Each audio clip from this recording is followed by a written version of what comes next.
ఓం నమ శివాయ. హర హర మహాదేవ శంభో శంకర.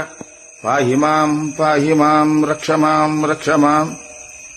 స్వామి, నేను 10 మందికి మీరు ఇక్కడ ఉన్నారని చూపించాలని ఉద్దేశం తప్ప మరో చెడ్డ ఉద్దేశంగా తండ్రి నన్న మాత్రం దయచేసి చేంజ్ చేయబాకండి ఆయన. హరహర మహాదేవ శంభో శంకర. తండ్రి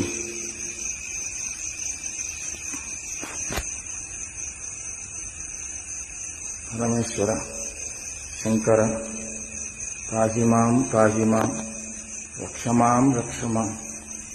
తండ్రి, నిర్మానుష్యంగా ఉన్న అందరికీ దర్శనం కలిపిరేమో, ఏ పుణ్యఫలమో ఇన్ని రోజులు మీరు నమ్ముకునే దానికి పరమశివ నాకు ఆ భాగ్యాన్ని కలిగించారు తండ్రి. ఓం నమ శివాయ. శ్వేతనాగండి, నాకెందుకో సాక్షాత్ స్వామి అమ్మవారిని చూసినటువంటి ఆనందం కలుగుతుంది. హరహర మహాదేవ శంభో శంకర.